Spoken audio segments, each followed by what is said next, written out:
Viparayan and gave the sumana flower that he was wearing behind his ear to it. As a result of this, for 91 kalpas, he never fell into the bad destinies. He enjoyed happiness among gods and men, and in his last lifetime, he had on his ear a sumana flower, the perfume of which filled the whole house. This is why he was called Kannasumana. Later, disenchanted with the world, he went forth from home and obtained the body of the arhats. With the example of these jatakas and nidanas, the bodhisattva who gives only a small amount obtains a great reward. Therefore, according to his means, he gives a lot or a little. 6. Moreover, the bodhisattva is not compelled always to give only a small gift. According to his fortune, he gives a lot when he has a lot, and he gives a little when he has but little. 7. Finally, it is in order to praise virtues and the greatness of the prajnaparamita that the Buddha said that a small gift gives a big reward and that its qualities are immense. 2. Efficacy of the application of merit. Question. But the arhats, bakkula, etc. They too, by giving only small gifts, obtained a great reward. Why then introduce the prajnaparamita here? Answer. Bakkula and others indeed obtained a fruit of retribution, but it was limited to a certain number of kalpas and, having found the lesser body, they entered into nirvana. By contrast, the bodhisattva, by skillful application of merit as a result of prajnaparamita, by giving only a little, wins immense, infinite, incalculable merit. Question. What is this skillful application by means of which, by giving only a little, he wins an immense infinite qualification? Answer. 1. Although it is a matter of small gifts, all are applied to supreme perfect enlightenment. The bodhisattva thinks as follows. As for myself, by means of this merit, I have no ambition for royalty among gods or men or for happiness in this world. I seek only supreme complete enlightenment. And since this supreme complete enlightenment is immense and infinite, my merit also will be immense and infinite. Furthermore, by means of this merit, I wish to save all beings, and, as beings are immense and infinite in number, my merit also will be immense and infinite. Finally, this merit utilizes great loving-kindness and great compassion, and, as this great loving-kindness and great compassion are immense and infinite, my merit too will be immense and infinite. 2. Moreover, since it is associated with the true nature of dharmas, the merit of the bodhisattva is triply pure because the beneficiary, the donor and the thing given do not exist. Thus, at the beginning of the present Prajnaparamita Sutra, the Buddha said to Sariputra, when the bodhisattva gives without distinguishing donor or beneficiary or thing given, he fulfills the Prajnaparamita fully. The bodhisattva gains immense and infinite merit by implementing the knowledge of the true nature of dharmas and the gift. 3. Finally, the bodhisattva thinks that the merits he possesses have as their nature suchness, the fundamental element, the limit of the truth. And since suchness, the fundamental element and the limit of the truth are immense and infinite, his merits also are immense and infinite.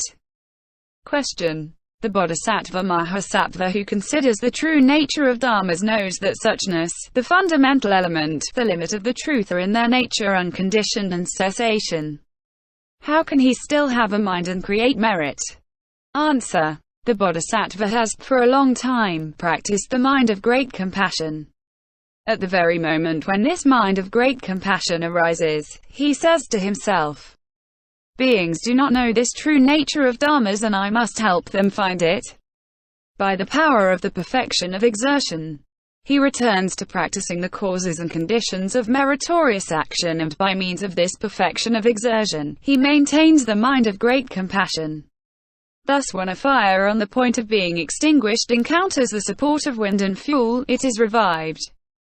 Moreover, the bodhisattva recalls his previous vows and, as well, the Buddhas of the 10 directions come and say to him, remember the moment when you first produced the mind of Bodhi. You had at that time received only a single talk on the Dharma, but there are still innumerable sermons of the same kind that you have not yet heard. Therefore go back and accumulate the qualities. On this account, see what is said in the Sian Peking on the 7th Bhumi. 3. Minor practice of the other perfections. Question. That generosity has degrees is correct.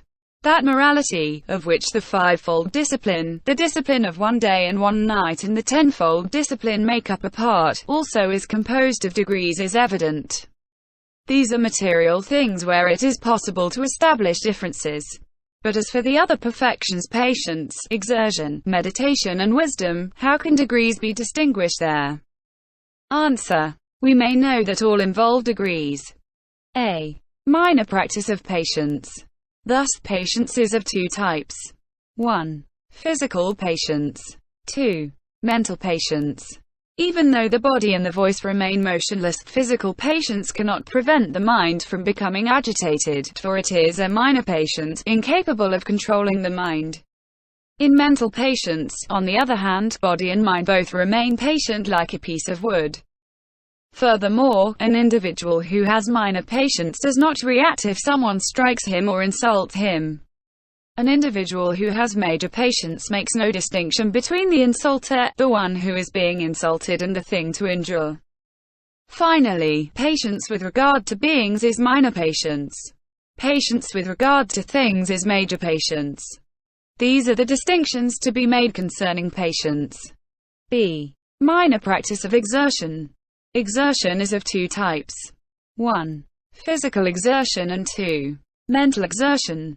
Physical exertion is minor. Mental exertion is major. External exertion is minor. Internal is major. Exertion of the body and voice is minor.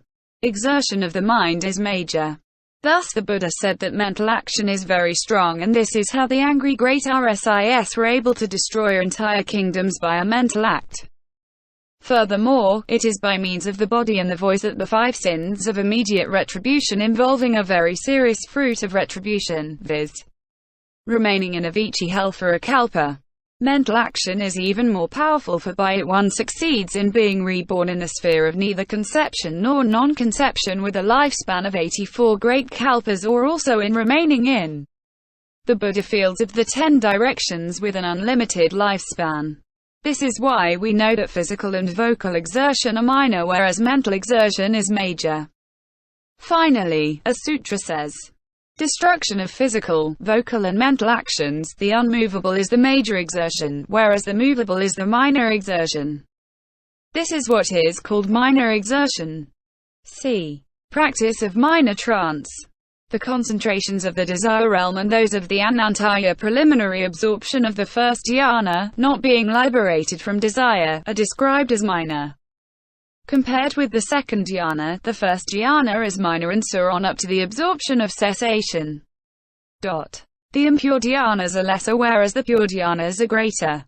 While the bodhisattva has not become irreversible and has not obtained the acquiescence that dharmas do not arise, his dhyanas are minor. When he has become irreversible and has obtained the acquiescence that dharmas do not arise, his dhyanas are major.